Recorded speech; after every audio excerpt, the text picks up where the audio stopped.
Começa agora mais um Com ou Sem Limite. E hoje a gente precisa falar de um mundo em mutação, bicho. Um mundo que tá uma badela. É Trump do lado, é eleição no Brasil, é uma Ásia que tem movimentos geopolíticos, uma China querendo enfiar a mão no mundo. Pô, e para falar disso, nada mais, nada menos, que uma fera, ex-presidente do BRICS, hoje um conselheiro renomado em várias empresas, um palestrante, uma voz que é gostoso. E além de tudo, um gentleman, cara genial, Marcos Trujillo.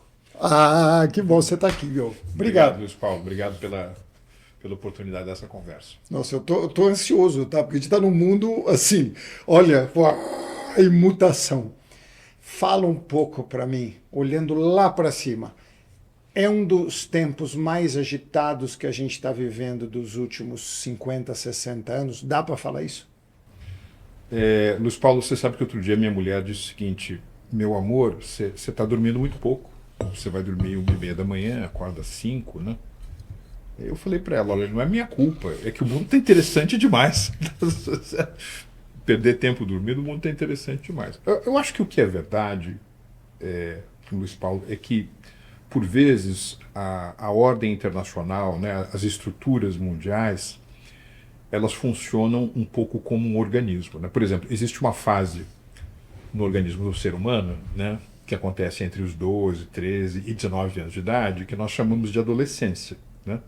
Quer dizer, as coisas estão mudando o tempo todo, mas durante um certo período existem características que mantêm aquela ordem, aquele sistema, num determinado contínuo, para dizer assim. Por isso que você pode dizer que houve um período de Guerra Fria, ou que houve um período de balança de poder, ou houve uma ordem chamada Pax Britânica, ou Pax Romana, né, se a gente for voltar para mais de 2000 anos. Então existem características em comum. Então o que eu acho? Eu acho que a gente teve um período que se caracterizou muito como o chamado pós-Guerra Fria, né, que você poderia identificar, seja da queda do Muro de Berlim em 1989, ou no momento, na noite de Natal de 1991, em que o Mikhail Gorbachev decide desmantelar a União Soviética. Então você tem esse período, né, que dá início a um pós-Guerra Fria, e que vai mais ou menos, Luiz Paulo, até a decisão dos britânicos de saírem da União Europeia em 2016, o chamado Brexit, né? Eu gosto de chamar esse período de pós-Guerra Fria de um período de globalização profunda, não é isso?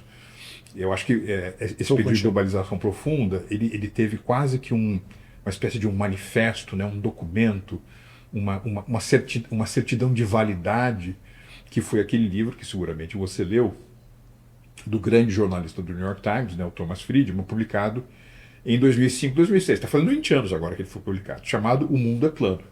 E foi revolucionário, né? Depois lançaram um monte de variações, né? O mundo é curvo, Sim. Depois brincaram com isso. Ele próprio ensaiou antes, né? Lembra do Lexus e a Oliveira, né?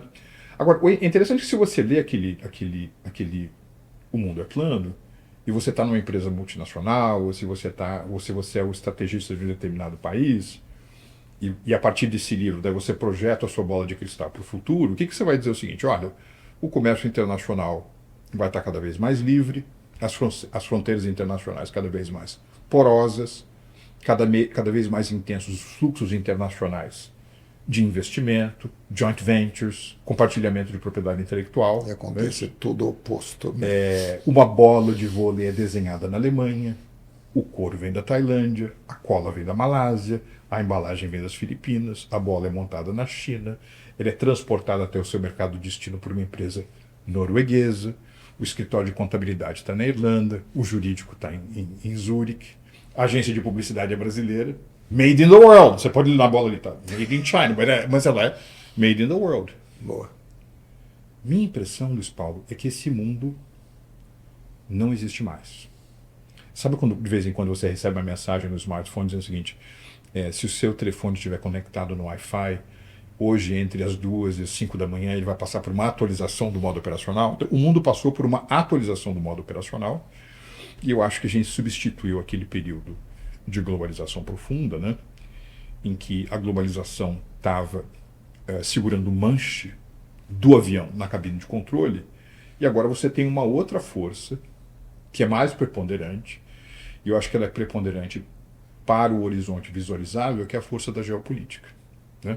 Então, onde a eficiência, por exemplo, né, as cadeias globais de valor, eram os vetores fortes da globalização profunda, hoje a geopolítica, me parece, tem sido, né, a força mais importante a determinar não apenas as nações de países, mas também de empresas, né, onde é que você vai fazer a alocação de investimento, com quem você vai se financiar, com quem você vai compartilhar atividades de pesquisa, desenvolvimento e inovação, com quem você vai ser interdependente. Até a interdependência passa a ser uma escolha que é filtrada por essa camada, né, da geopolítica. Eu acho que nós estamos nesse ponto. Eu vou chegar na location daqui a pouco, mas antes disso, eu quero dar uma rodada com você por esse planeta. Vamos ir para onde o berço hoje da confusão. Vamos para os Estados Unidos, um pouco Trump. Eu tenho uma dicotomia, quando eu olho o Trump, muito grande. De um lado eu olho um menino mimado, birrento, com senso ditatorial, eu sou eu. E do outro lado eu não posso deixar de acreditar que um cara que construiu uma fortuna, tudo bem, vai discutir como veio essa origem ou não, mas o cara que construiu essa fortuna não possa ser assessorado pelas melhores pessoas de mercado, dando ideias de como chegar lá.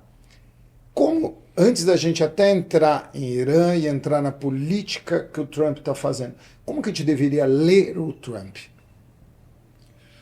Tem uma frase que tem gente que atribui à cultura japonesa. Eu procurei, aliás, às vezes até nessas plataformas de ainda não encontrei. Mas ela é reproduzida naquele seriado extraordinário chamado Mad Men. Lembra do Mad Men? Tem, bem legal.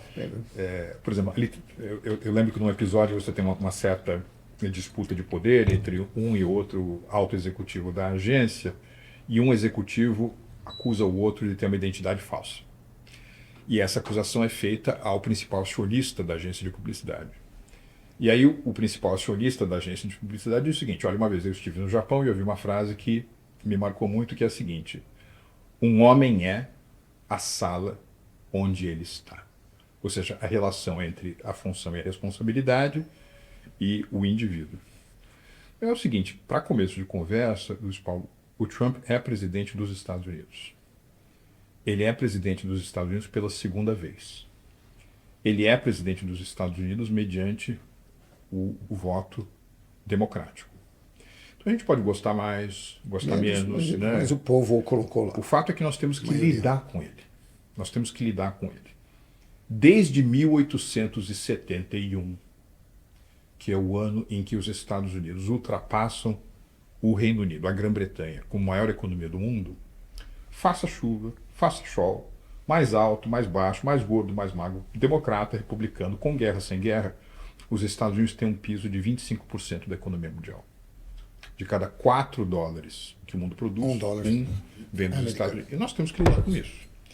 Aí você tem uma outra conclusão, mais uma vez, eu acho que em relação à qual não cabe juízo de valor, que é o seguinte: se você pegar só o exemplo depois da Segunda Guerra Mundial, né?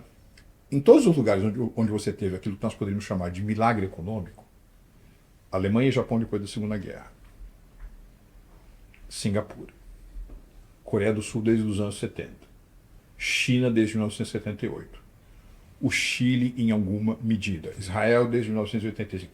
Todos esses exemplos mostram que tem uma relação produtiva, construtiva com os Estados Unidos, sobretudo do ponto de vista do acesso ao gigantesco mercado americano e da utilização da capacidade de investimento dos Estados Unidos, é algo que ajudou, contribuiu para o projeto de crescimento e de desenvolvimento desses países.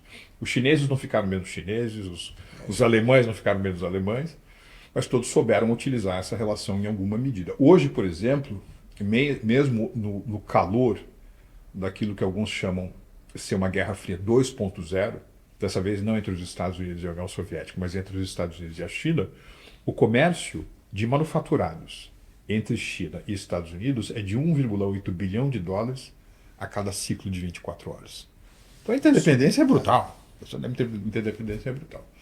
Então veja, o que eu acho que é a característica do presidente Trump? Eu chamei uma das maneiras de lidar com ele, ou compreendê-lo, é o que eu chamo de trampulência. Não é isso? Às vezes você está no avião e de repente você ouve o piloto dizer o seguinte: senhoras e senhores, aperta o cinto. Então, nós temos uma fase de trampulência. Então, trampulência é uma fórmula matemática composta por turbulência.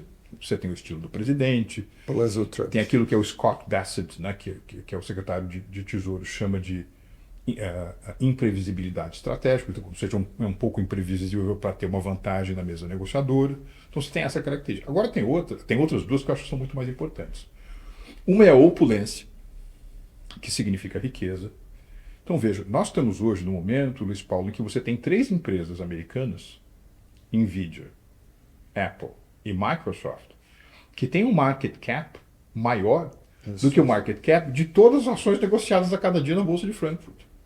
E não é mais uma, mais a segunda, mais a terceira. Qualquer uma delas, individualmente considerada, vale mais do que todas as ações das bolsas em Frankfurt. Se você pegar pela ótica dos estados americanos, né, os Estados Unidos têm 50 estados. Aquele que tem a renda per capita mais baixa é o estado do Mississippi. Hoje, Luiz Paulo, o Mississippizinho tem uma renda per capita mais alta do que a do Reino Unido, da Itália, da França e do Japão, que era o grande bicho-papão dos anos 80. Então eles estão num momento de muita força, opulência. Por que isso é relevante para nós? Porque se você, por exemplo, se o presidente Trump faz uma barbeiragem, ele erra muito.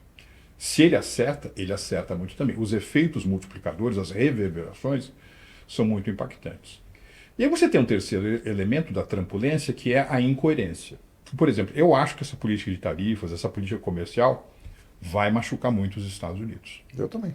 Vai machucar muito as empresas massacrar americanas. as pessoas também. Pega uma empresa que todo mundo conhece, a Nike. Né? Então, a Nike, que é uma empresa do Oregon, né, originalmente, foi para o mundo, né, aproveitou, sobretudo, os baixos custos da força de trabalho na China para montar unidades fabris de grande dimensão naquele país. 10, 12 anos atrás, eles começaram a perceber que o custo relativo da força de trabalho na China estava estava subindo muito. O que eles fizeram? Foram para o Vietnã, foram para Mianmar, foram para o Marrocos, foram para a Polônia, foram para o México. Diversificação. Se de repente agora, por conta dessa política de comércio, dessas tarifas, eles têm que remontar verticalmente toda essa estrutura produtiva em território norte-americano, não apenas eles vão ter que arcar com os custos da mão de obra local, que são altíssimos. Uma mão de obra que não quer ir para o setor de manufatura, eles querem ficar no setor de serviços ou querem ir para o setor de tecnologia. Uma economia que, do ponto de vista macro, está quase que numa situação de pleno emprego. Então, mais uma vez, custos lá em cima. E tem outra, para fazer isso tudo, você vai ter que lançar nos livros contábeis uma espécie de processo artificialmente acelerado de depreciação do capital investido nesses últimos 10 ou 12 anos. E você vai ter que fazer um outro esforço de caixa, um novo capex, para remontar isso nos Estados Unidos, o que vai comer margem, vai machucar a lucratividade, vai diminuir lucros a pagar, dividendos a pagar. Não é bom. Agora, por outro lado, e eu acho que isso talvez seja muito mais impactante no Brasil, Luiz Paulo, do que a política de tarifas. Mais uma vez, política comercial aqui, acho que não é boa para os Estados Unidos. Agora, é verdade que os caras estão colocarem em vigor, em movimento, um processo brutal, dramático, de desburocratização, desregulamentação e corte de impostos. Carga tributária com percentual do PIB nos Estados Unidos está caindo. Os Estados Unidos... Vamos lembrar isso aí. Os Estados Unidos estão ficando tributariamente mais parecidos com uma economia emergente do que com seus primos ricos da Europa, da Austrália, da Nova Zelândia ou o Japão. A carga tributária está caindo, está indo para 25%. Hoje existe uma distância de 8 pontos percentuais entre o que é a carga tributária nos Estados Unidos e no Brasil. Nós temos lá 33%. E é uma coisa, nesse ponto, eu sou um pouco arredio ao Trump, mas ele é coerente nesse ponto, porque ele sempre faz 20 anos que ele bate nesse negócio de redução de imposto. E uma coisa eu acho que ninguém pode falar, o que ele fala, aparentemente ele está fazendo. Pois é. Acho que ele não está fugindo do discurso. Está certo isso, não está? Se você pegar, enfim, uma das publicações mais influentes do mundo, né? Você pode gostar ou não gostar, é a The Economist. Eu gosto. A The Economist não é necessariamente simpática aos ideários e políticas das presidências Trump. Ora, você tem duas matérias recentes, uma, aliás, que está na edição dessa semana, tem uma que tem de 2 semanas atrás, que chama assim, o misterioso milagre da produtividade nos Estados Unidos. Porque a produtividade avança mais a passo de cágado na Europa. No Japão é uma economia em estagnação secular, embora eles conseguiram algum tipo de expansão agora. Nos Estados Unidos a produtividade está bombando. E mesmo em relação à China, né, quer dizer, eu morei muitos anos na China, morei muitos anos nos Estados Unidos. Se você pegar a trajetória do PIB americano e a trajetória do PIB chinês de 2001 para cá, você tinha a boca de jacaré se fechando. Luiz Paulo, de 2020 para cá, ou seja, o ano da Covid para cá, a boca de jacaré voltou a subir. Está aumentando a distância entre o PIB americano nominal e o PIB chinês nominal. Do ponto de vista do PIB medido pela paridade de compra, né, como dizem os economistas, a China já é a maior economia do mundo. Mas PIB nominal, dólar por dólar, está abrindo de novo. Então você tem disseminação tecnológica de práticas, disseminação de tecnologia nas práticas gerenciais. Você tem todo esse capex em IA, alocação de recursos para mercados acionários que turbinam, né, o empreendedorismo em áreas como robótica humanoide, computação quântica, inteligência artificial, inteligência aumentada. E você tem um recorde de abertura de novas empresas nos Estados Unidos.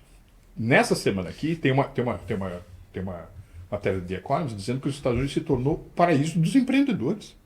Então veja, por um lado, uma política comercial restritiva ruim, e por outro, um ambiente de negócio, sabe aquela coisa do business environment, né? Que está bombando. Isso algo que compensa, né, no cômputo geral das coisas, os erros da política comercial.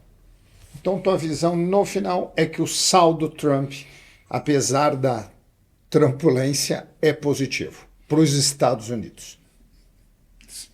Vamos lá. Você tem a economia, você tem a performance de algumas empresas, você tem a imagem dos Estados Unidos do mundo, e o que no limite pode ser um efeito bumerangue negativo.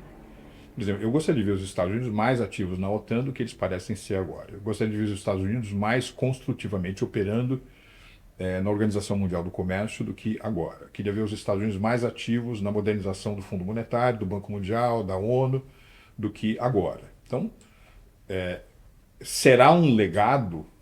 Sabe aquela frase em inglês? The proof of the pudding is in the tasting, né? Você tem que experimentar o pudim para saber se ele é gostoso. Vai depender muito do que virá nos próximos anos. Agora, é verdade, precisamos ser honestos, que do ponto de vista da geração de negócios, ambiente para o empreendedor, mais liberdade para empresas. A presidência Trump tem feito um trabalho que está sendo mostrado, provado por números. Perfeito. Vamos agora, ainda Estados Unidos, eu acho que tem 2 temas que eu acho que a gente precisa chegar lá. Quando a gente olha a guerra no Irã, depois a gente vai falar um pouco de Venezuela e algumas outras interferências. Dá para... Essa frase eu não acho que ela tem comparativo, mas como eu escutei ela muito recentemente, o Irã é um novo Vietnã para os Estados Unidos? Eu acho que não. Né? Apesar das imagens terríveis e inesquecíveis e imperdoáveis dos bombardeios com napalm, né?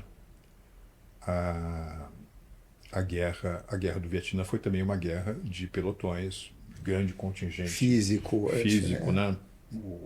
Penso muito mais no desgaste, é uma guerra perdida. Eu acho que é mais no sentido de falar assim, sim. O Trump era para... Acho que todo mundo tinha uma esperança que essa guerra fosse curta. Ela está alongando. E eu tenho a impressão que ele está dobrando, cada vez mais dobra, e a bravata muito alta, né? Acho que você tinha você tem um outro elemento também, Luiz Paulo, que é o seguinte. De onde vem a guerra do Vietnã? A guerra do Vietnã vem daquele contexto de Guerra Fria. Isso. Você tinha a tal da teoria do dominó, quer dizer, se um país cai para forças comunistas, os outros cairão também. Então você tem que evitar o declínio da primeira peça, né? Essa é um pouco a lógica estratégica. Um país que os americanos não conheciam, né? Por que nós estamos fazendo isso? Qual é o propósito? Você tem um jovem do Arkansas ou do Alabama que vai para lá e vai morrer. Por que ele vai ceifar a sua vida em nome dessa... Estava menos claro, né? No caso do Irã, até por conta do que aconteceu em 79, você tem o sequestro de funcionários, né, da missão diplomática dos Estados Unidos em Teherã, ou seja, você tem aí de 79 para cá, são o quê? São 47 anos, né, 46 anos de Irã na mídia, né? E dos ayatollahs dizendo lá, enfim, Death to America, né? Então é um pouco diferente. Dito isso, o presidente Trump teve como um dos motivos das suas eleições a ideia de que os Estados Unidos não devem lutar aquilo que eles chamam de forever wars, né, guerras eternas. Como aparentemente foi o Iraque, não, negócio que o Afeganistão ficaram 20 anos ali. E eu suponho, né, que ele achava que a intervenção militar ia ser mais ágil e eficiente do que ela tem sido, né? Depende muito de como você vai classificar aquilo que é vitória. Por exemplo, o outro dia, eu vi o Mike Pompeo, né, que foi secretário de Estado, dizer o seguinte: a guerra acaba quando os Estados Unidos ganharem. Bom, mas como é que você define vitória? Sim, né? Então, define vitória para Israel, por exemplo, é você ter uma mudança de regime. O que é difícil, eu acho muito difícil você ter mudança de regime se você não tiver as tais boots on the ground, ou seja, botas sobre o solo, ou seja, tropas indo para lá. Não é uma coisa politicamente barata do ponto de vista do capital político interno dos Estados Unidos, né? Então hoje você tem, curiosamente, dois alinhamentos improváveis, né? Você tem um alinhamento de países que querem uma solução mais rápida, né? Um fim mais rápido para o conflito, e você tem aqueles que querem o seu prolongamento. Quem é que está entre aqueles que querem uma solução mais rápida? Os vizinhos árabes do Irã, sem dúvida, Kuwait, Bahrein, Arábia Saudita, Emirados Árabes, Jordânia, todo mundo quer rápido, por razões que a gente conhece bem. Os Estados Unidos querem uma solução mais rápida, até porque você está se aproximando das eleições legislativas, né, de meio de mandato, agora em novembro. E um outro país que adoraria ter uma solução mais rápida chama-se China. Porque apesar de toda a diversidade, por exemplo, de fontes energéticas, ainda tem petróleo de que a China tem, vai né? Para a China. Eles são líderes em fotovoltaicos, são líderes em eólico. Quer saber de uma coisa? São os maiores importadores de petróleo do Oriente Médio hoje. Além do que, os chineses adoram um cenário internacional com estabilidade. Eles crescem na estabilidade. E no outro pilar você tem Israel, né? Toda vez que você tem um ataque, por exemplo, a uma instalação militar no Irã, e depois você tira o time de campo, os iranianos chamam assim: está cortando a grama, está aparando a grama. Você não está removendo a erva dali, você está apenas aparando a grama. Então acho que para Israel, um conflito mais longo, mas que resolve, entre aspas, o problema do Irã, é o ideal. Outro país que gosta da ideia de prolongamento da crise, o próprio Irã, né? Que você mantém a coesão da sociedade iraniana. Você poderia pensar num cenário em que o conflito se estende até para além da presidência Trump, onde eles supostamente teriam mais capital político para fazer uma negociação com o sucessor do Trump, ainda mais se for alguém do Partido Democrata. Tem gente que vai dizer o seguinte: não, mas é muito tempo. Pô, mas e o conflito na Ucrânia? Começou em 24 de fevereiro de 2022, 4 anos e meio. Também é bastante extenso. E um outro país que gosta da ideia de prolongamento do conflito, Luiz Paulo, é a Rússia, né? Você mantém o preço do petróleo lá em cima, ajuda a resolver problemas, né, de sanções e falta de acesso da economia russa, tira foco do conflito Rússia-Ucrânia, e você ainda permite ao presidente russo, em alguns momentos, dizer o seguinte: escuta, querem que eu ajude, né? Ou seja, dá uma de mediador. Então, não é uma questão simples. Você consegue prever algum... Porque toda vez que eu tentei prever, eu errei. Você consegue... Aliás, tem uma guerra que eu acho que todo mundo errou, as bravatas. Eu juro, eu tinha uma... Não sei se é inocência ou não, eu achava que quando caísse o Ayatollah, de alguma forma o povo tinha essa impressão que o povo ia ansiar por liberdade e mudança de regime. No final, a gente descobriu que a estrutura lá é extremamente descentralizada e que o povo se uniu falando: não, eu não quero esse americano, não. Talvez eu quero outra coisa, mas não isso. Dá para prever alguma coisa? Termina como começa? Porque outro dia eu vi eles cantando a bola, aí eu falei: mas calma, era exatamente assim antes. Vai terminar igual. Veja, Luiz Paulo, tem um historiador de quem eu gosto muito, que, aliás, ele está até escrevendo uma biografia do Stalin. Tá bom. Ele já publicou o primeiro volume, é uma biografia em 3 volumes. Muita gente diz que será a biografia definitiva do Stalin. Ele é um professor historicamente de Princeton, agora está passando um tempo em Stanford. Ele chama Stephen Kotkin. E o Stephen Kotkin tem um conceito que eu acho muito útil, que é o conceito de uncivil society, sociedade não civil. O que é o conceito da sociedade não civil? Quer dizer, você tem um governo, você tem um país, você tem as estruturas governamentais e estatais, você tem o que não é governamental e estatal é a sociedade civil. Então, para o Kotkin existe um terceiro ator que é a sociedade não civil ou incivil, né, uncivil, que são empresários, tecnocratas, em alguns casos artistas, em alguns casos intelectuais, que se beneficiam do núcleo de poder. Né?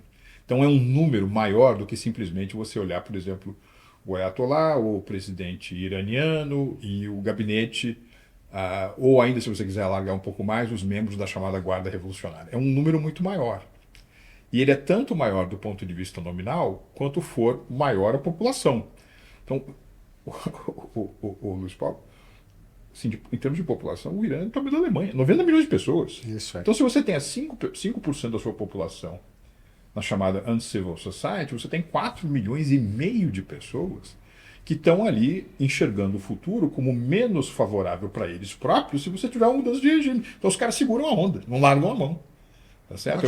Ótimo raciocínio. Eu acho muito interessante legal.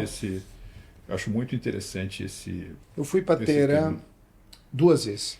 Eu confesso que me chamou a atenção a educação, achei a cidade, achei lindo, e achei as pessoas, achei a formação matemática de raciocínio muito boa. Achei muito legal. Então, é uma ilusão, eu não sei quem acha que aquilo não tem nada de tribo, achei muito bacana. É uma teocracia que envolve os problemas da teocracia, mas eu achei as pessoas que eu conheci muito competentes. Você tem os problemas, você tem também, Luiz Paulo, o dilema geracional, né? Porque vamos supor, eu já encontrei iranianos imigrados no Canadá, já encontrei nos Estados Unidos, eu já encontrei na Inglaterra e na França. É gente de altíssima qualidade.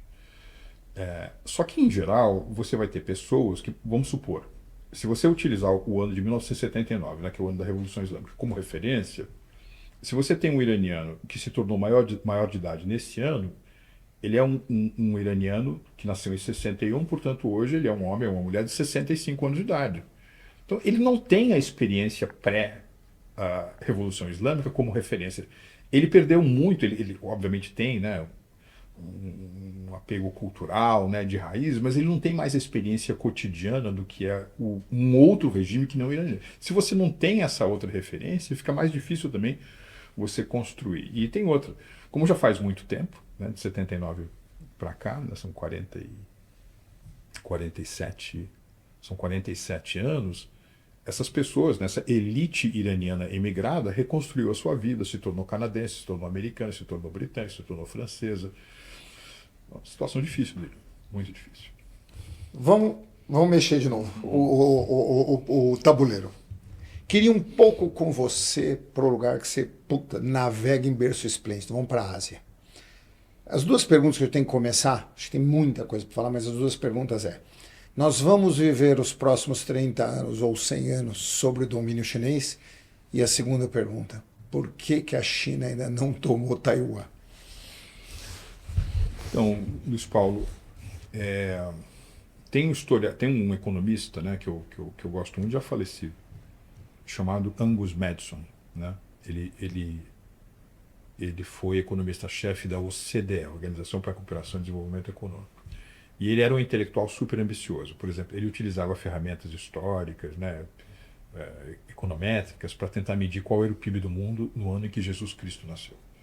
Ou qual era a população mundial no ano. Quase previu o câmbio no Brasil, é quase amigo do modelo econométrico disso. E aí, o que ele faz? Tem uma série de conclusões interessantes, né? Mas, por exemplo, nessa evolução, vamos supor que o Angus Maddison tem um mínimo de razão, do que é a trajetória da economia mundial, do momento do nascimento de Cristo até o ano de 2026. Claro, ele faleceu antes, né? Mas, sei lá, ao longo desses mais de 2.000 anos de história, você tem até essencialmente o início das grandes navegações, os grandes descobrimentos do Renascimento. E aí depois aquela dramática ascensão, né, estonteante ascensão com o iluminismo e mais tarde a Revolução Industrial, você tem o PIB mundial meio que estagnado.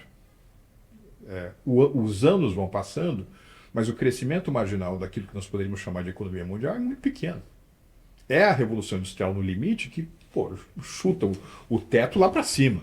Tá? E durante esse longo período de tempo, se você fosse tentar localizar geograficamente onde estão os principais atores econômicos mundiais, eles estão concentrados naquilo que hoje a gente chama de China ou naquilo que hoje nós chamamos de Índia. Então, o natural, o não excepcional, o convencional desses últimos 2000 anos foi um grande centro de produção no que a gente hoje chama de China e no que a gente chama hoje de Índia. Aí, de repente, você tem um grão de areia chamado Ilhas Britânicas, onde você produz esse milagre que é a Revolução Industrial, que na realidade é uma grande revolução de produtividade. Ela não é só industrial, ela é agrícola, é sanitária, ela é científica, né? E aí depois, isso demora mais ou menos 150 anos, quando depois essa fagulha aqui, né, esse grão de areia é ultrapassado por um outro ator que continua lá, que são os Estados Unidos.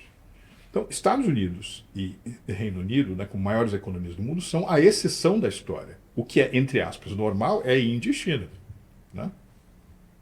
Até por conta dos números. Né? Quase você está chegando na conclusão que voltamos à naturalidade. Num certo sentido, essas regiões estão recobrando a posição que elas já tiveram em outros momentos. Só que é o seguinte, por exemplo, a China, como a Índia também, eram regiões de grande concentração de atividade econômica numa economia que não era uma economia global. Você tá entendendo? É diferente de hoje. Né? Hoje nós temos uma economia real. Apesar da globalização ter diminuído, ou para usar uma expressão que eu gosto, desglobalização, ou seja, você continua a ter globalização, mas num ritmo mais lento, há mais prudência, a estrada está mais esburacada, está mais sinuosa, tem mais nevoeiro, então você tem que, por razões de cuidado, você tem que ir com o veículo numa velocidade mais reduzida. Então nós estamos nesse cenário aqui. Mas a economia está mais globalizada. Tá? Então, hoje você tem essas economias. Por exemplo, hoje a Índia já é a terceira maior economia do mundo no critério de poder de paridade de compra. Como o PIB nominal é a quinta. A Índia já é a maior no critério de paridade do poder de compra. Então você tem uma recuperação. Porque, veja, hoje o PIB americano é mais ou menos de 85, 90 mil dólares per capita. O PIB chinês é de mais ou menos 15, 16 mil dólares per capita. Então, se o PIB chinês per capita dobra de tamanho, tá bom. Os chineses não têm nem a metade do que é o PIB per capita dos Estados Unidos, mas já seria uma economia 60% maior do ponto de vista do agregado. Tá? Então, é pujante. Né?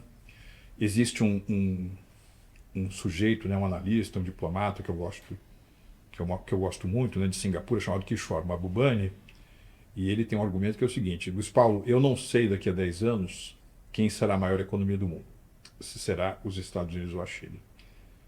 Ele diz que ele não sabe quem será a segunda maior economia do mundo, será os Estados Unidos ou a China. Agora ele sabe quem será a terceira maior economia do mundo, ele acha que a terceira maior economia do mundo será uma China que não existe, mas que é o resultado do crescimento marginal da economia chinesa ao longo dos próximos 10 anos.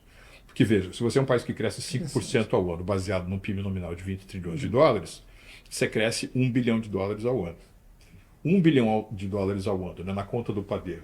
10 anos somados dá 10 bilhões de dólares, que já seria um PIB maior que o da Alemanha, que o do Japão ou da própria Índia. Então, são forças muito importantes. Escala importa, tamanho importa. Nós estamos num jogo aqui, tamanho é muito relevante. E tanto China quanto Índia tem tamanho. Eu nunca pensei que a China ia dominar o mercado de carro. Tudo bem que ela tem tamanho para isso, mas eu estou vendo o BYD no Brasil. Puta, é incrível, estou vendo ela começar. Eu vi que a Volkswagen essa semana começou a pedir água, começou a entrar em problema crônico de faturamento. Putz, grilo, impresso num mercado que eu achava que ia demorar para ser mais tardio.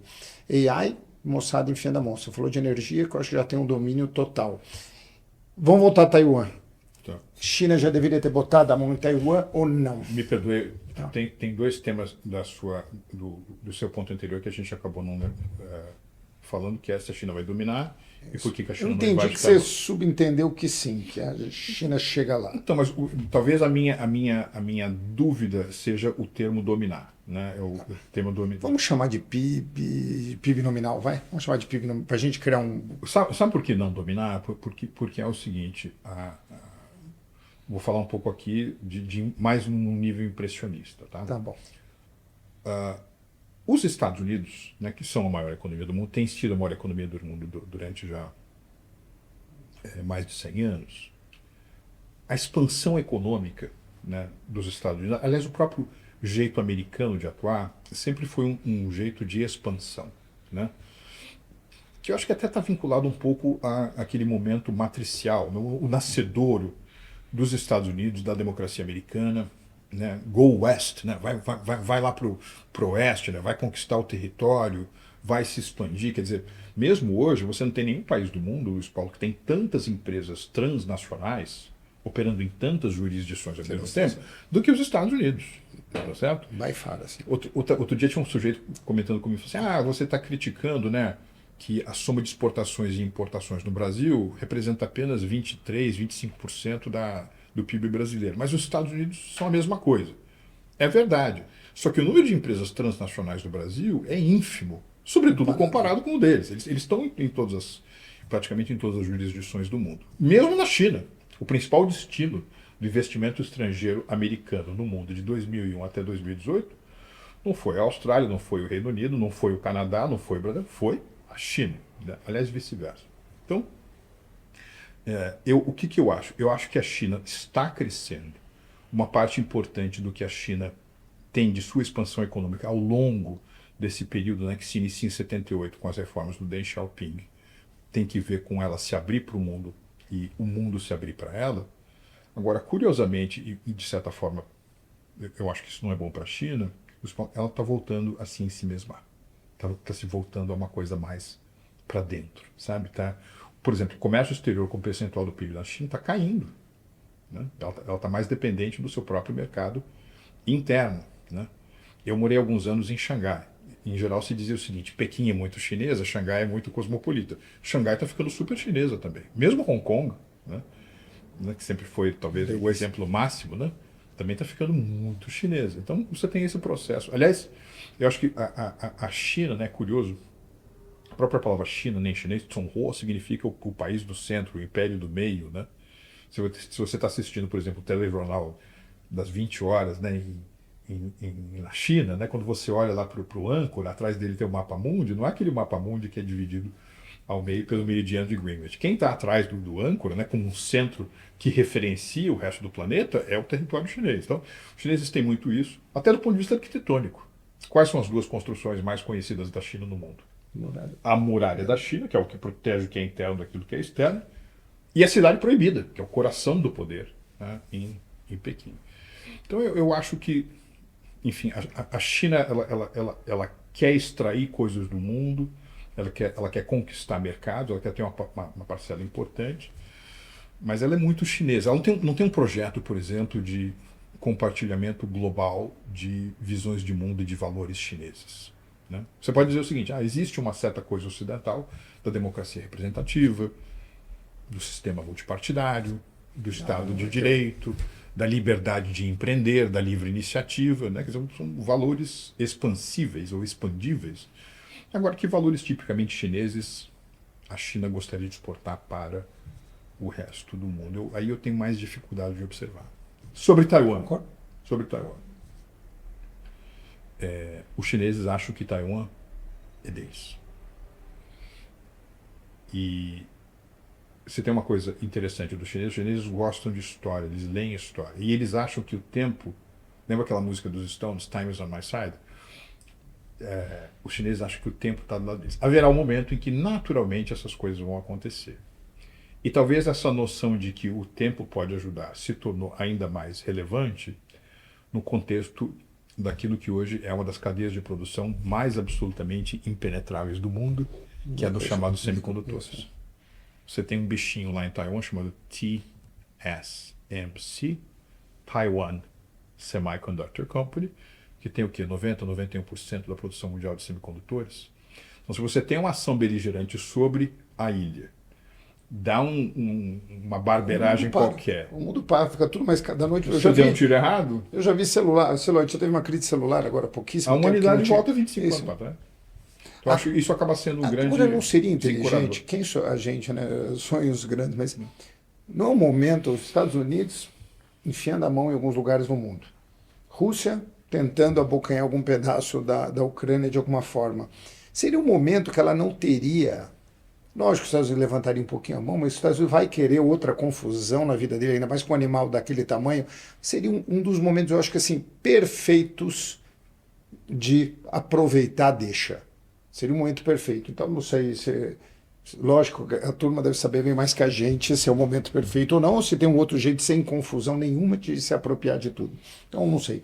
Deixa eu, antes só fazer uma. Eu tenho que falar um pouquinho dos meus patrocinadores amados. Primeiro, agradecer Estúdio Neo 7. Obrigado a vocês, trabalho lindo que vocês fazem junto com a gente, equipe extremamente competente na mão de Ale, Matheus, é uma delícia estar com vocês. Estúdios Neo 7, entra no site, entra no Instagram e confere essa turma, é material para Instagram, material para mídia social, é impressionante o equipamento e a disposição dessa turma. Vamos dar mais uma andada. Rússia. Putz grila, meu, 4 anos de guerra. Eu imagino, outro dos palpites, embora eu tinha um amigo meu que acertou na mosca, mas eu achava que pelo poder bélico russo, que ia ser uma guerra fácil e que ia vir no drone do Shopee da Ucrânia e que ia acabar. E no final da história está todo mundo botando uma grana atrás da Ucrânia, a Europa inteira, a Alemanha, todo mundo botando, e esses caras estão firme e forte agora, eu ouvi falar, estão invadindo a Sibéria. Teve alguns ataques na Sibéria. Eu nunca pensei que a Ucrânia ainda ia revidar em solo russo. Tem paradeiro isso? Tem fim, Ucrânia e Rússia? Então, Luiz Paulo, você sabe que o português, o espanhol, as línguas latinas, elas são tão lindas, né? E às vezes elas permitem olhares, né, ou nuances que você não tem, por exemplo, em língua inglesa. Né? Por exemplo, você pode dizer que os Estados Unidos ou a China são uma superpotência, superpower. Né? Agora, power em inglês significa tanto poder quanto potência. Porque o poder ele é muito imediato, transparente. A potência não é uma espécie de poder contido, é aquilo que potencialmente pode ser uma força desagregadora ou agregadora. Isso que existe uma diferença entre potência e poder.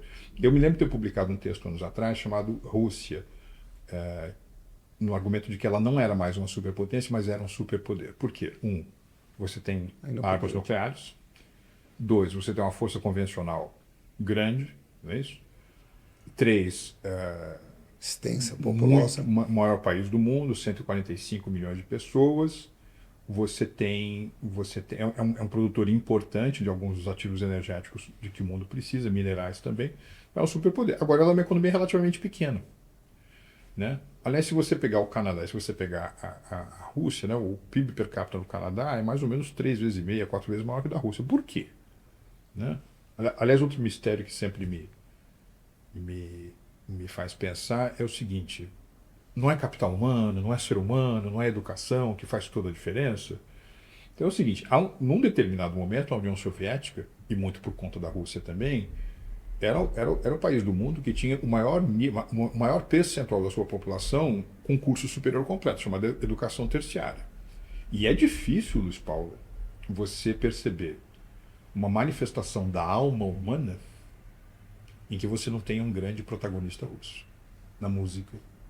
Não, na parte da arte. Na parte da arte é para arrebentar. Literatura. Teatro. Stanislavski, o começo do teatro, Chekhov. Não, na física.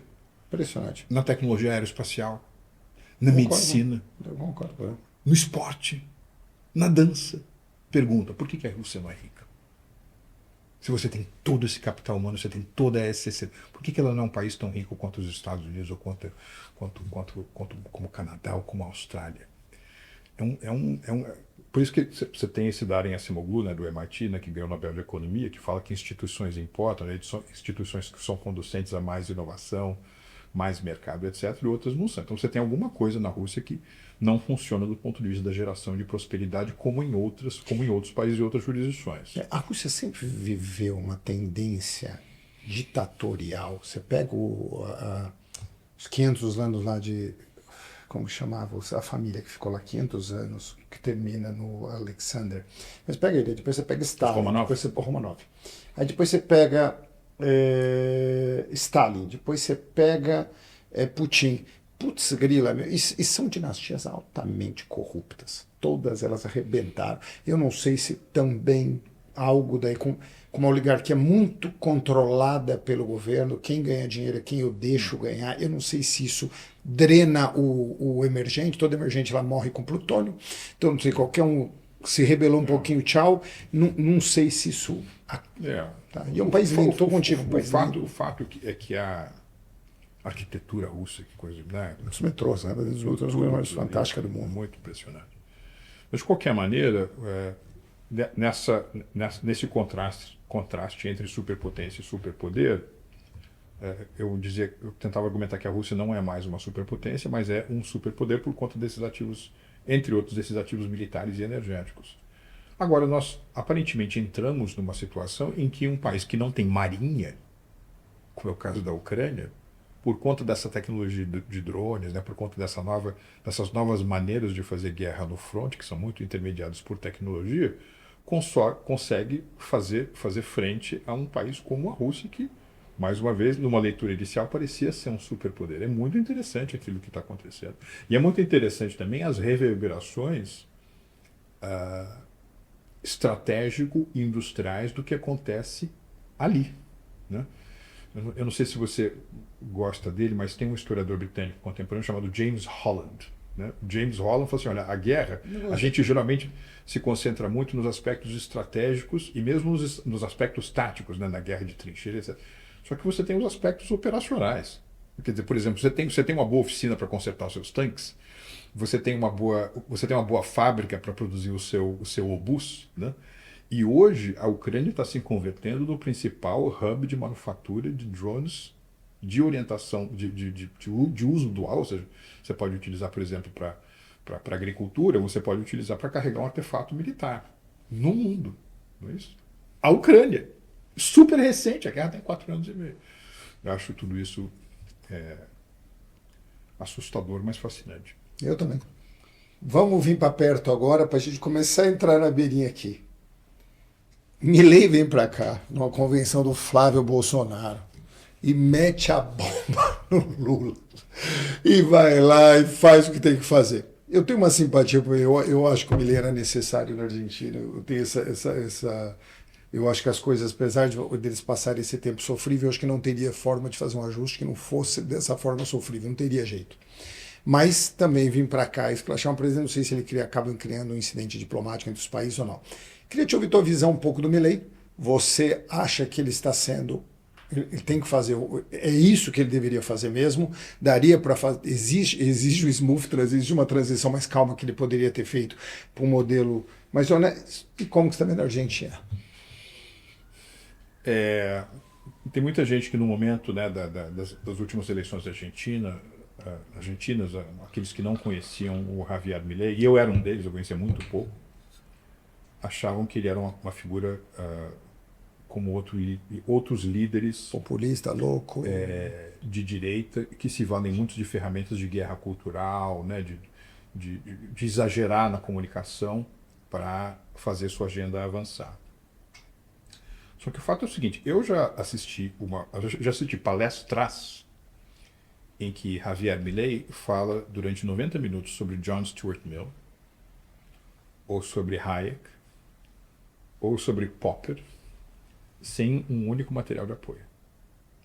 Em muitos aspectos, Luiz Paulo, ele é uma figura parecida com o Paulo Guedes, que o Paulo Guedes também, enfim, um sujeito que fez a Universidade Federal de Minas Gerais, depois foi lá para Chicago, fez o mestrado dele, fez um doutorado, foi professor no Brasil, foi professor no Chile, deu palestras no mundo inteiro, dá palestras no mundo inteiro, é um sujeito que enfim, conhece teatro, conhece literatura, conhece economia, literatura econômica profundamente, tem uma visão holística das coisas. Então, nesses aspectos, o Milei tem você tem essa característica, né, que o deixa menos parecido, por exemplo, com figuras como o presidente Bolsonaro, mas o deixa mais parecido com alguém como o Paulo Guedes. Tem uma entrevista, eu acho que muito reveladora, da personalidade do Milei, que é uma entrevista que, se eu não me engano, acontece entre o momento dele ter sido eleito e o momento que ele toma posse. É uma entrevista que ele dá ao Tucker Carlson, que foi a entrevista mais vista na história da humanidade. Tem centenas de milhões de visualizações. E eu acho que tem um determinado momento que o Tucker Carlson pergunta para o Milei: escuta, você é quem você é, ou você é um personagem e tem um outro você? E ele diz o seguinte: olha, eu fui goleiro, tenho uma banda de rock, tenho esse meu cabelo aqui, né? Tenho a configuração aqui da minha configuração estética. Estou vindo de um país que já foi uma das 5 maiores economias do mundo do ponto de vista da renda per capita. É um país que ficou pobre por conta da força da esquerda, dos sindicatos, do peronismo, da imobilidade, do socialismo. Então, você está entendendo? Como você diz, eu acho que ele tem um pouco essa estratégia do nós capota, mas não breca. Mas o fato é que, se o liberalismo econômico é uma planta rara no jardim brasileiro, no jardim argentino o liberalismo econômico é ainda mais raro, tá certo? E o que ele tem feito realmente é absolutamente extraordinário do ponto de vista de terraplenagem para um crescimento econômico mais importante. Aliás, o mundo está muito complicado, Luiz Paulo, mas a Argentina tem características que são muito interessantes para esse mundo. Na produção de alimentos, na diversidade energética, em minerais críticos, em coisas assim, uma população também interessante. Quer dizer, você tem características muito propícias à Argentina para tirar grande vantagem desse mundo que vem por aí. O Brasil também. Tá? Agora, eu gosto muito da civilidade no campo diplomático, gosto da civilidade na comunicação entre chefes de governo e chefes de Estado. Eu tenho perguntado a todos os meus amigos se eles assistiram. Fazia tempo que eu não via um discurso ou discursos tão satisfatórios do ponto de vista da elegância, da riqueza de conceitos, do bom humor, do que os 2 discursos que o rei Charles fez nos Estados Unidos numa visita 2 meses atrás. Um no Congresso americano e outro num jantar da Casa Branca. É um máximo de elegância. E todos os recados duros sendo dados, mas da maneira mais urbana possível, né? Então eu gosto disso. Agora, eu também entendo o presidente Milei. Eu entendo. Quer dizer, se você tem, não só durante a campanha presidencial na Argentina, as forças do PT, do lulopetismo Brasil, fizeram de tudo, do ponto de vista verbal, de apoio, etc., para minar o ideário, minar o que era uma possibilidade de vitória do Milei. Depois também, quando ele se torna chefe de governo do Estado na Argentina. E aí você tem uma situação em que ele provavelmente se viu tratado muito diferentemente do que os outros o trataram, né, o presidente brasileiro, quando ele desempenhou funções minimamente semelhantes. Quer dizer, o atual presidente do Brasil foi visitar a ex-presidente, né, ex-vice-presidente Cristina Kirchner, né, o atual presidente do Brasil foi visitado quando estava em prisão pelo ex-presidente Alberto Fernandes. Isso não foi permitido ao presidente Milei. Eu acho que isso ajuda a explicar o discurso que ele fez na convenção, no fim de semana no Brasil. Segurando um pouquinho. Queria agradecer a Swile pelo patrocínio e por estar perto da gente. Quem não conhece a Swile é uma das maiores empresas de benefício hoje. Se você precisa hoje do seu benefício de vale-refeição, entre outros, a Swile é uma baita de uma empresa. Eu adoro, modéstia à parte, eu adoro a turma. Nicolas, onde você estiver, vocês são divertidos, vocês são do bem, é gostoso de estar perto de vocês. Então é um prazer vocês estarem lado a lado na jornada do Com Sem Limite. O Brasil precisaria de um Milei? Veja, Luiz Paulo, vamos supor que você seja um brasileiro que nasceu em 1985. Você se tornou maior de idade no ano de 2003. 2003 é o primeiro ano do PT no poder.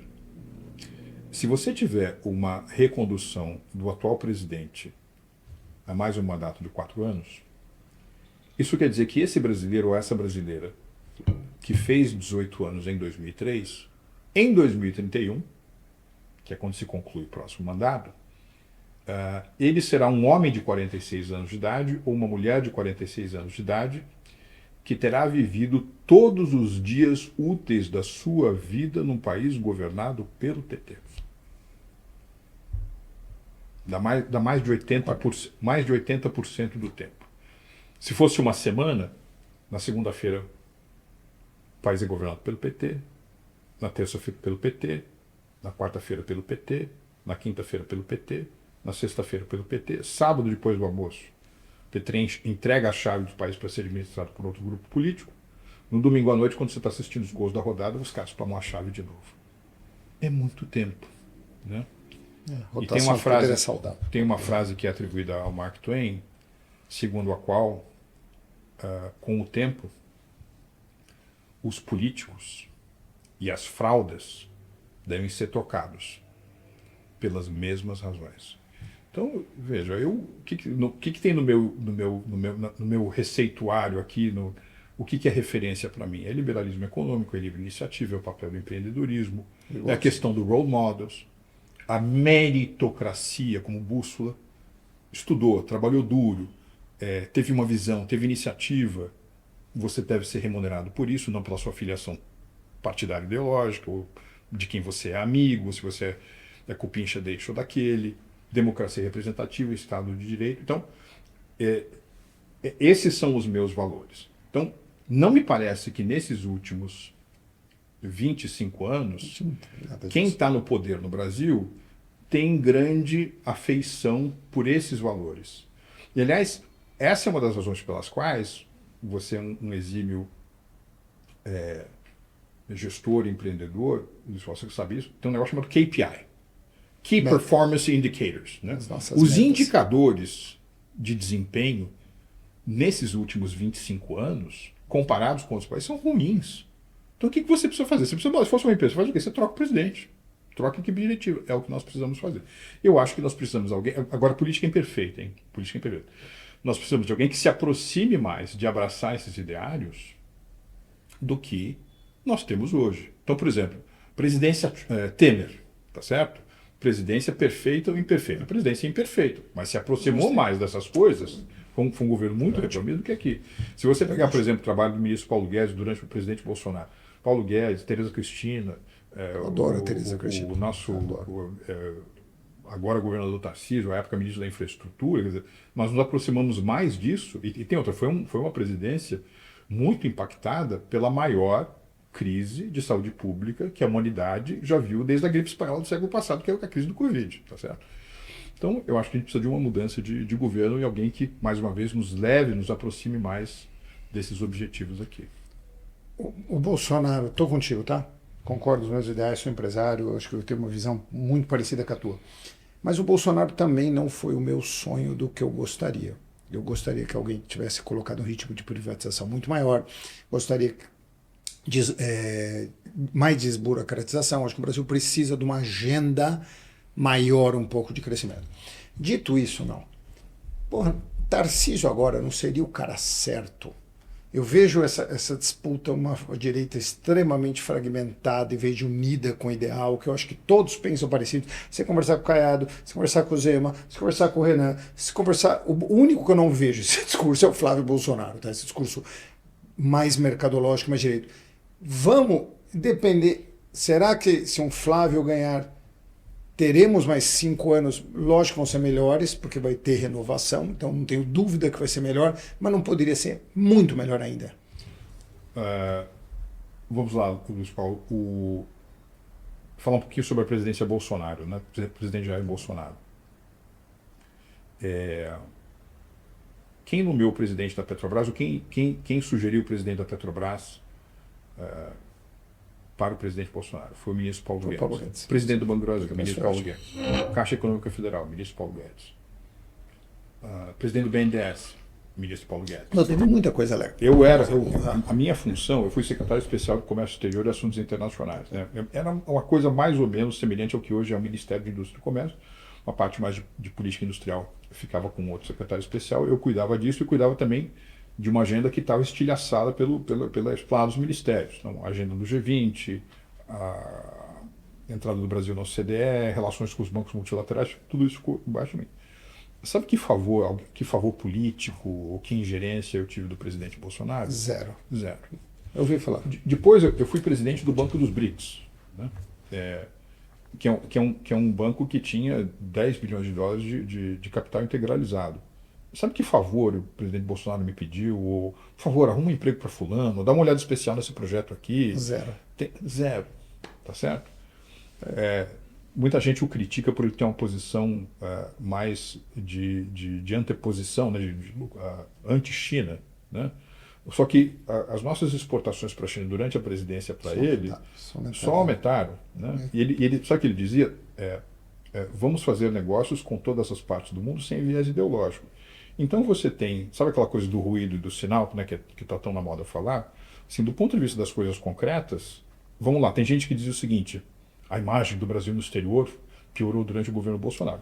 Bom, nós concluímos o acordo Mercosul-União Europeia durante esse período. O acordo com a EFTA, que é aquela associação que tem Suíça, tem Noruega, tem Luxemburgo, durante esse período. O Brasil não é nada lá fora. Desculpa as pessoas, desculpa meu ouvinte. O Brasil é insignificante. Lá fora o cara nem sabe qual é a capital do Brasil. Então, essa história da imagem do Brasil é um bando de gato pingado brasileiro que fica fazendo barulho lá fora, ou da esquerda ou da direita. Muito. O Brasil, infelizmente, adoraria falar, pô, nosso país, todo mundo chega, e nem sabe o que é o Brasil. Uma imagem distante de uma névoa, né? Você viveu lá fora também. Olha. Essa história de privatizações e concessões que você estava falando, como outros itens da agenda econômica, vamos lá. Eu sei que depende muita coisa também. Depende, e tem outra.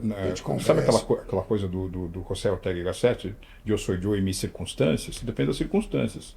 O ministro Paulo Guedes tomou posse no dia 1º de janeiro de 2019, só que em fevereiro, depois de 13 a 14 meses de gestão, sobreveio neste planeta a questão da Covid.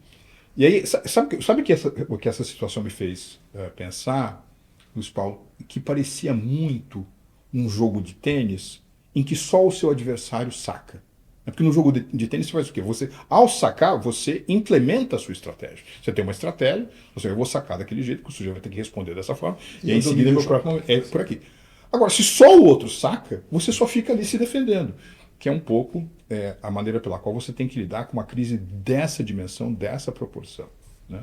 Mas, mais uma vez, eu acho que você estava falando do senador Bolsonaro. Nós temos boas alternativas hoje no horizonte. Tem o senador Bolsonaro, nós temos o governador Zema, nós temos o governador... O Ratinho Júnior, que não se candidatou, mas é um baita cara também. Nós temos, eu acho que, líderes que podem reaproximar ou aproximar o Brasil mais dessa agenda que eu mencionei anteriormente. E no caso do senador Flávio Bolsonaro, eu acho que nós teríamos uma reedição, né, um abraçar de novo muitas das pautas que eram prioritárias na gestão do ministro Paulo Guedes.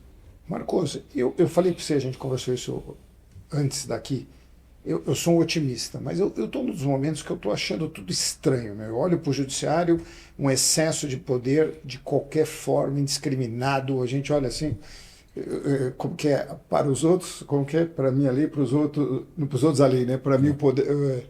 Para os meus amigos tudo, para os inimigos a lei. Para os inimigos a lei. Nunca a gente viveu isso como a gente está vivendo agora. Tem uma inversão de valores.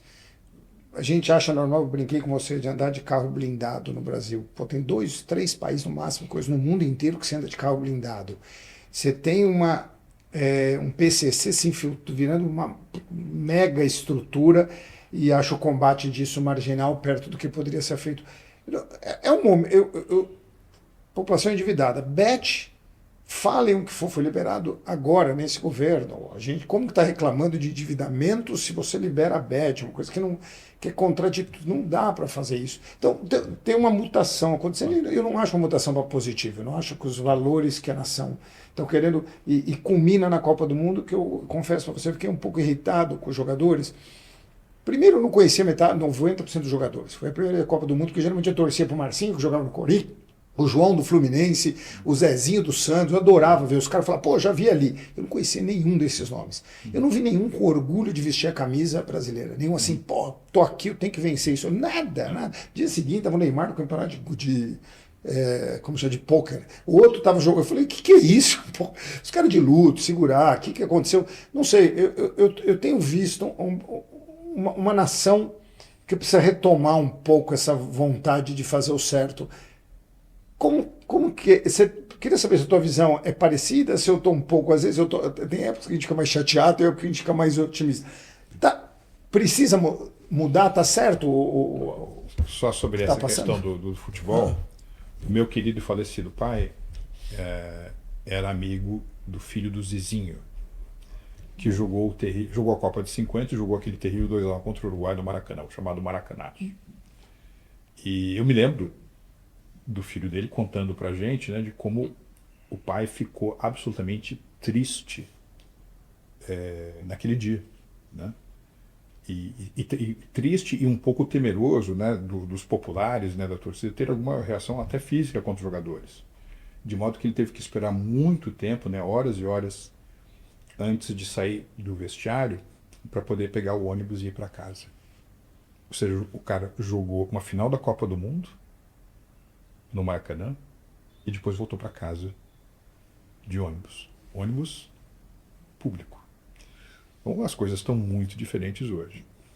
Agora, a gente pode se lamentar, eu estou com você junto dos otimistas, né? Aliás, o grande Osiris Silva... Eu sou otimista, pô. Tô aí. O Osiris Silva escreveu o prefácio de um livro meu, que eu publiquei 20 anos atrás, e ele comentava que já tinha conhecido mais de 90 países, sempre tinha o hábito de ir à principal praça desse país, e não conseguiu ver uma estátua erguida em homenagem a um pessimista. Quer dizer, você tem, e acho que eles perdem no final. Acho que o otimista ganha no final. Ele sempre ganha no final. Mas eu vi uma coisa recentemente que tem me orientado muito sobre esse assunto, né? Porque você tem os políticos corruptos, você tem aquele marasmo, algumas coisas não avançam, né? Então vamos lá. Aquilo que te incomoda, pega um intervalo de tempo. Eu acho que você tem um intervalo bom de tempo que é 25 anos, né? Que é uma geração. Então, por exemplo, você estava falando, percepção geral de meritocracia na atividade pública, aumentou ou diminuiu? Diminuiu. Livre iniciativa, percepção de que se você empreender é algo bom para a sociedade, ou pelo contrário, se você está colocando mais amarras à atividade do empreendedor. Melhorou, piorou. Se piorou, faz o seguinte, muda. Não tem inversão de valores, faz uma inversão das mãos que seguram o poder. Você precisa mudar o poder. Você tem que mudar pela política, não tem que ser. Então, eleições pela política, pela democracia, pelo voto. Tem que mudar. Agora, eu assisti recentemente um filme muito legal, você deve ter visto também, que é o Conclave. Adorei. E a frase inicial, das coisas mais lindas do mundo, vocês lembram de falar do direito da dúvida. Me dou nessa idade a ter o benefício, que o maior benefício que alguém pode ter nesse negócio é o direito da dúvida. Você tem dois grandes discursos nesse filme. Um é esse, que é a homilia do cardeal Lawrence, né? Lindo, em que ele ataca a certeza, né? E você tem um outro discurso mais para o final, né? Quando você está numa situação muito dramática, teve um atentado terrorista, houve reverberação início do Vaticano, né? E no colégio eleitoral, naquele processo, né, de escolha da sucessão do Papa. E aí você tem um confronto entre um grupo de padres com outro tipo de padres, e aí, de repente tem um cardeal que fica de pé, pede a palavra e diz o seguinte: olha, nós somos uns homens mesquinhos, né? Nós estamos mais preocupados com nós mesmos, ou com o poder, ou com Roma, quando na realidade a gente deveria estar voltado a outros grandes objetivos, porque a igreja não são as estátuas de mármore, ou não são os prédios, ou não é a tradição. A igreja é aquilo que a gente fizer de agora em diante. Então, eu acho que uma boa maneira da gente pensar o Brasil, que a gente ama tanto, né, Luiz Paulo, é o seguinte: o Brasil é aquilo que a gente fizer com o Brasil de agora em diante. Eu achei espetacular. Eu confesso para você, a entrevista foi tão boa, tá tão gostoso. Acho que tem tanta coisa para gente falar ainda que você vai ter que voltar. Então, o azar, uma delícia. Não tenho o que falar, eu acho que o Com Sem Limite é isso, é uma delícia. A gente teve nessa cadeira Zema, teve semana retrasada o presidente do McDonald's, Otávio Barreira, que eu adoro, um grande amigo. Essa semana, Luiz do Rock in Rio, o presidente do Rock in Rio também, um puta grande amigo, e o Marcos agora, que estar com a gente nessa casa. Eu acho que foi uma aula de geopolítica. Eu acho que para quem gosta desse tema, eu babo, meu filho baba, te adora ver esse homem falar e trazer para a gente inspirações, provocações. Não sou obrigado a concordar com tudo, não, mas no mínimo tem um outro ponto de vista. E é assim que a gente vai construir democracia, meu. É com um ponto de vista aqui, o mais esquerdo, o mais direito, e a gente formando o nosso e amadurecendo e crescendo. Então eu quero te agradecer, Obrigado. assim, existencialmente aqui. Obrigado. Você vai voltar, não tem jeito de você não voltar. Não tem jeito de você voltar. E a próxima vez que você voltar é engraçado. Eu tô louco para falar de Brasil, mas a gente vai voltar para falar mais de eleição, de outras coisas. Vai ser uma alegria. Super obrigado, Obrigado, viu, Marcos? obrigado pela conversa. Muito legal, obrigado.